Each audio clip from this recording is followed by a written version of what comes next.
नमस्कार दोस्तों, आप देख रहे हैं बोले भारत। मैं हूं अनुराग। यूपी में आज लेकर आए हैं हम, हमारे साथ हैं मनीष जी। चर्चा करेंगे यूपी की बड़ी सड़कों पर।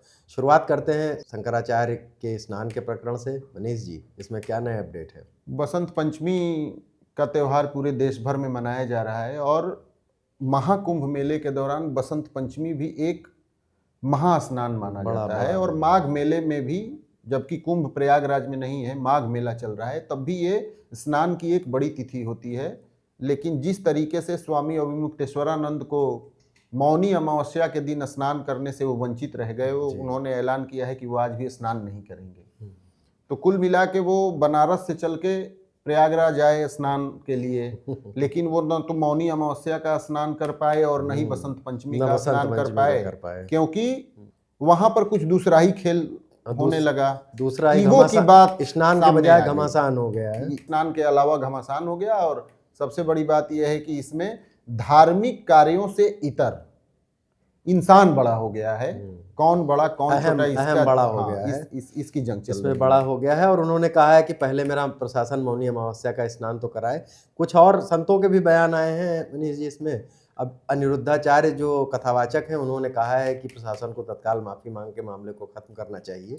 अब देखिए, अविमुक्तेश्वरानंद का मामला बहती गंगा हो गया है। इसमें कितने लोग हाथ धोएंगे या डुबकी मारेंगे, इसकी कोई अब सीमा नहीं रह गई। धर्म से जुड़े लोग, सारे लोग उसमें जो है। बिल्कुल। अब बढ़ते हैं दूसरी खबर की ओर। चित्रकूट जिले से जो आई है, वहाँ चित्रकूट जिले में एक दुखद घटना हुई थी। वहाँ एक कारोबारी हैं अशोक मेहता, उनके बेटे का अपहरण कर लिया गया था। बदमाशों ने फिरौती मांगी थी और ये जब तक होता होता बदमाशों ने उनकी बेटे की हत्या कर दी। लेकिन इसमें पुलिस को कुछ सफलता मिली है। पुलिस ने तत्काल बदमाशों का पीछा किया और एनकाउंटर में जो है आरोपी मारे गए। मिर्जापुर में भी धर्मांतरण को लेकर पुलिस की बड़ी सिरदर्दी सामने आई है। सिरदर्दी है ये, पुलिस की सिरदर्दी भी है। एआई जो आजकल जनरेशन में नई तकनीक आई है, उसके दुरुपयोग का भी मामला है। हुआ यूं कि मिर्जापुर में एक जिम ट्रेनर थे। वो वहाँ पर लड़कियां आती थी, उनके फोटोज से एआई के जरिए उनकी अश्लील फोटो बनाई, उनको ब्लैकमेल किया। आरोप ये भी है कि धर्मांतरण और इस तरह के भी दबाव डाले जा रहे थे, जिसपे पुलिस ने इसमें भी दबिश दी और फिर इसमें भी एनकाउंटर हुआ। एक आरोपी के गोली लगी है, फरीक अहमद हैं, उनको गिरफ्तार कर लिया गया है। और इसमें एक जीआरपी के कांस्टेबल भी इस गैंग में शामिल थे, उनको भी पकड़ा गया है। डीएम ने सबके बंद कर दिए हैं। लेकिन ये धर्मांतरण के खिलाफ इतना अभियान धर्मांतरण के खिलाफ, उसके बावजूद इस तरीके की घटनाएं नहीं रुक रही हैं। और दूसरी खबर रामपुर से है।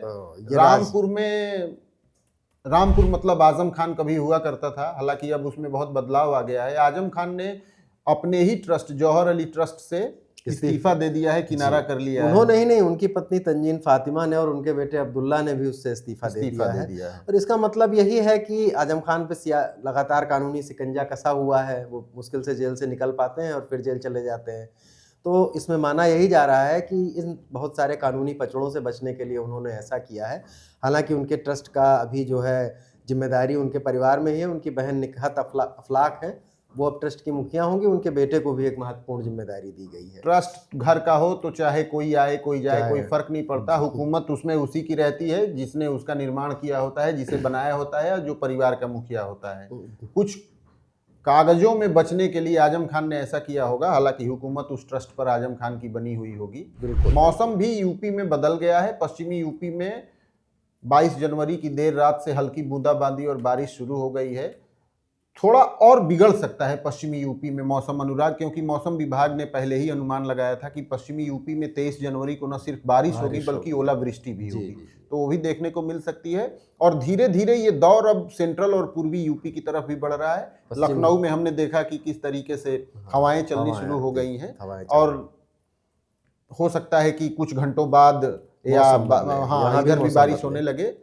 एक दो दिन के बाद थोड़ी राहत मिलेगी, लेकिन 26-27 तारीख में फिर से मौसम एक बार अपना रुख दिखाएगा और हल्की फुल्की बारिश देखने को मिल थोड़ा हो सकता है। ठंड भी लौटेगी। लेकिन अब मौसम विभाग ने तो कह ही दिया है कि ठंड का पीक टाइम जो है वो निकल चुका है।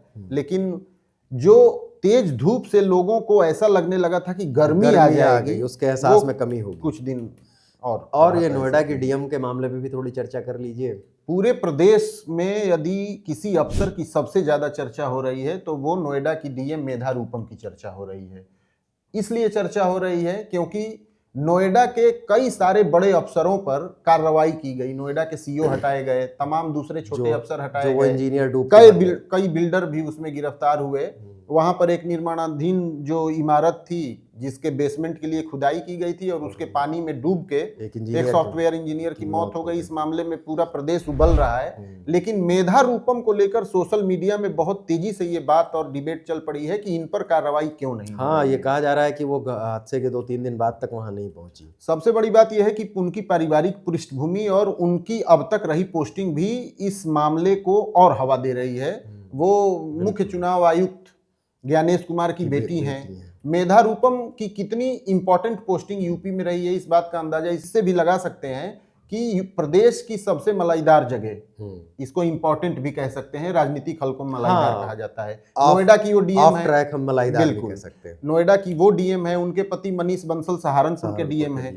और जिस बैच के लोग हैं ये, उस बैच के यदि अन्य आईएएस अफसरों को आप देखेंगे तो आपको इतनी महत्वपूर्ण पोस्टिंग पे कोई नहीं मिलेगा, न तो पीछे मिलेगा न मौजूदा समय में मिलेगा। तो इसीलिए मेधा रूपम इस समय सोशल मीडिया में लोगों के निशाने पर हैं कि जब सीईओ पर कार्रवाई हो सकती है तो डीएम तो एज ए होल रिस्पॉन्सिबल होता है किसी डिस्ट्रिक्ट के हर मामले के लिए, तो उन पर कार्रवाई की। बचाव कार्य में जो लापरवाही हुई, सही बात है, बिल्कुल।